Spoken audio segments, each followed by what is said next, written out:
Son las 7 de la mañana con 19 minutos. Hay expectativa en el gobierno luego de que el Fondo Monetario Internacional confirmó que se concretó la aprobación de un plan de financiamiento para el Ecuador por 4.200 millones de dólares. El primer desembolso prevé llegar en las próximas horas. En el gobierno hay satisfacción por la decisión del Fondo Monetario Internacional de acompañar el Plan de Prosperidad. El multilateral aprobó un acuerdo de facilidad extendida de financiamiento, EFF por sus siglas en inglés, por 4.200 millones de dólares, que permitirá mayor apoyo financiero integral de varios organismos por 10.279 millones de dólares en los próximos 3 años, según confirmó el Ministerio de Economía y Finanzas. El plan de prosperidad se sostiene sobre 4 pilares: consolidación fiscal y estabilidad monetaria, igualdad de oportunidades y protección social, empleo y reactivación productiva, manejo eficiente y transparente de los recursos. El ministro Richard Martínez aseveró que el apoyo financiero permitirá profundizar en las políticas sociales y seguir enrumbando al país por una ruta económica sostenible. Además, a través de su cuenta en Twitter mencionó que esto permitirá al gobierno invertir en los que menos tienen y en los que más necesitan. El trabajo que viene realizando el gobierno nacional rinde sus frutos. Néstor Aguilera, Telediario. Nuestro invitado, Daniel Legarda, presidente ejecutivo de la Federación Ecuatoriana de Exportadores, FEDEXPORT. Buen día, gracias por estar aquí. ¿Cuál es el entorno que crea para las condiciones del sector exportador, del trabajo del sector exportador? De los sectores, habría que decir, son varios, diversos. Este acuerdo con el Fondo Monetario Internacional, ¿cómo lo percibe su sector? Buen día. Buenos días, Eduardo. Muchísimas gracias por la invitación. Un saludo a todo el país. Son sin duda buenas noticias y cabe sobre todo resaltar esto de buenas noticias después de tratar el tema de la entrevista anterior, que es lamentable para el país, pero hay que resaltar también lo positivo. Y este tema de los acuerdos multilaterales con el país son sumamente positivos, creemos. ¿Por qué razón, Eduardo? Porque van a abonar, desde nuestro punto de vista, en los objetivos de país, de poder retomar el crecimiento económico, porque somos un país que lamentablemente no está creciendo económicamente, de retomar la generación de empleo, de retomar la recuperación de la competitividad en nuestro país, que se ha venido mucho a menos, y eso a su vez ha afectado el crecimiento de los negocios y de las exportaciones en particular. Por lo tanto, creemos que abona los objetivos nacionales, los objetivos compartidos, que van a ayudar a mejorar la situación de empleo y, lógicamente, las condiciones de vida de todos los ecuatorianos. Lo que sí resta por ver, Eduardo, es las acciones que el gobierno va a llevar a cabo para continuar en este proceso de poder corregir los excesos y los problemas que nos llevaron a estas circunstancias en primera instancia. Estamos hablando, evidentemente, de los excesos en cuanto al gasto público, el excesivo déficit público, el haber tenido un modelo económico basado solamente en lo que el Estado podía gastar, tanto de lo que tenía como de lo que no tenía, y que hoy en día nos está pasando factura. Como país, como ecuatorianos, como ciudadanos, debemos entender que ese tipo de modelo económico no es sostenible y nos va a llevar a problemas tarde o temprano. Hoy tenemos la gran oportunidad de poder corregir esos problemas, de poder darle la vuelta a la estrategia y construir una economía, construir una política económica y productiva que vaya sustentada en la pujanza del sector privado en todas sus dimensiones, desde la pequeña empresa, desde el pequeño emprendimiento hasta la gran industria y exportación. Eso es lo que necesita el país para poder generar empleo sostenible, crecimiento de los ingresos de nuestras familias y que esa sea la principal política social en nuestro país. Ahora, ¿qué tiene el sector exportador para aportar en materia de un pensamiento innovador en cuanto al manejo económico y, por supuesto, al buen desempeño de sus propias actividades en este contexto? Porque usualmente la evolución de la exportación termina dependiendo de factores externos, si los mercados se abren, si hay mayor o menor competitividad, muchas veces por razones que escapan al control de los actores económicos del país. Pero quiero decir, ¿qué no se ha hecho que se deba hacer en esta materia?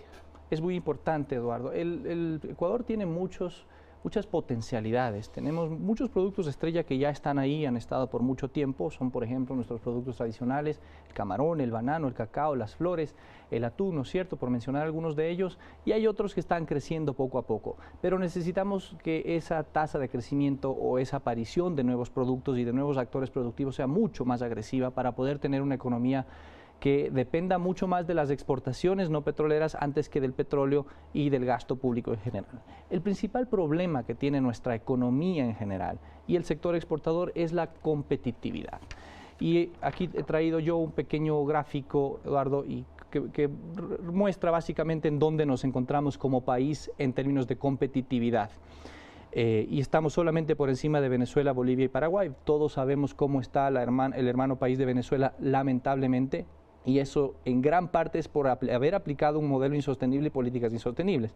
Tenemos que apuntar a seguir creciendo en competitividad. Pero a veces y mejorar esas comparaciones no terminan de explicarnos qué hay detrás. ¿Qué hay detrás de la competitividad? Insisto, ¿qué se debe hacer que no se haya hecho? La competitividad tiene dos grandes pilares para poderlo poner de manera sencilla.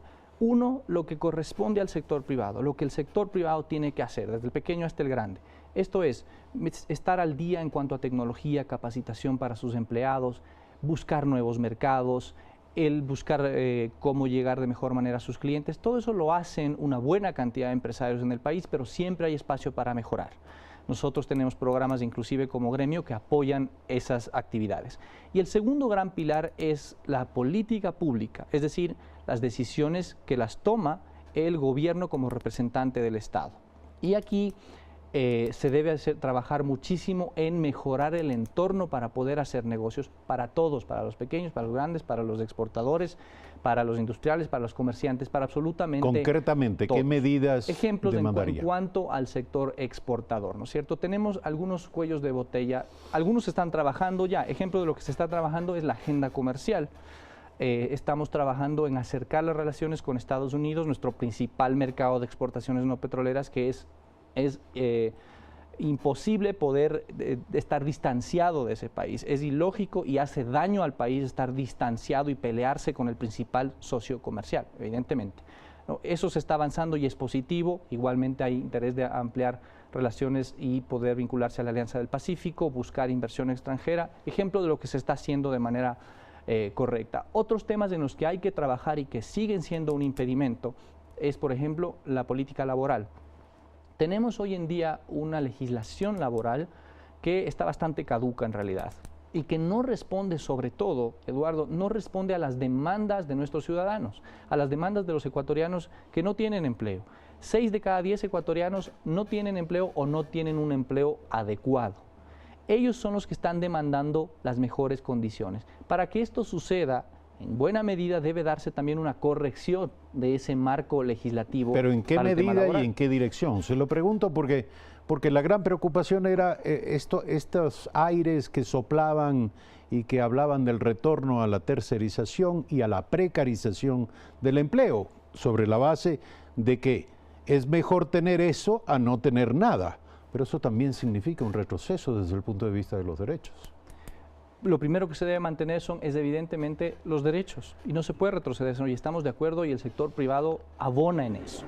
Pero también escuchamos las demandas que tienen 6 de cada 10 ecuatorianos que están buscando un empleo y que no necesariamente están protegidos por esos derechos, Eduardo, porque claro, es fácil decir y lamentablemente esta es la posición si están fuera de algunos del empleo sindicatos, formal. ¿no es cierto?, que defienden los derechos, pero claro, los derechos de 4 de cada 10. Pero 6 de cada 10 no están en esos derechos.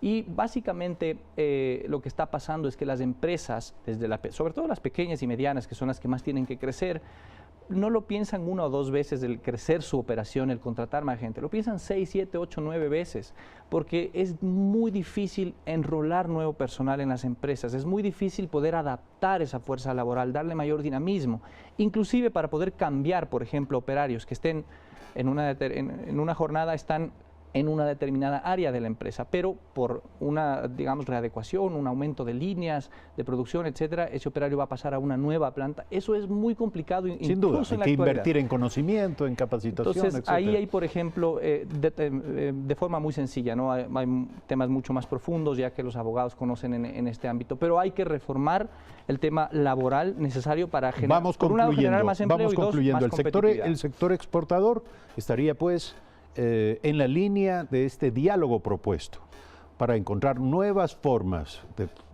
llamémosla, flexibilización laboral o abandono de la rigidez de las normas para dar oportunidad a un crecimiento en base a la nueva contratación, absorción de recursos humanos por parte del sector exportador. En todo lo que pueda generar empleo y mayor dinamismo para las empresas, Eduardo, y más amplio aún.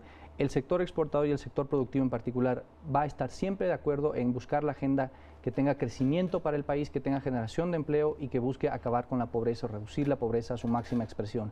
Si eso acompaña los acuerdos multilaterales que hoy día vienen con el gobierno, bienvenido y es una buena noticia para el país, pero no nos podemos descuidar de trabajar en la mejora de la competitividad con todo lo que eso implica. La competitividad también implica trabajar en tema laboral, trabajar en tema de mejoramiento de capacidades, trabajar en apertura de mercados, entre otros aspectos. Daniel Legarda, presidente ejecutivo de la Federación Ecuatoriana de Exportadores, FEDEXPOR, esta mañana en Primera Impresión. Gracias por estar aquí.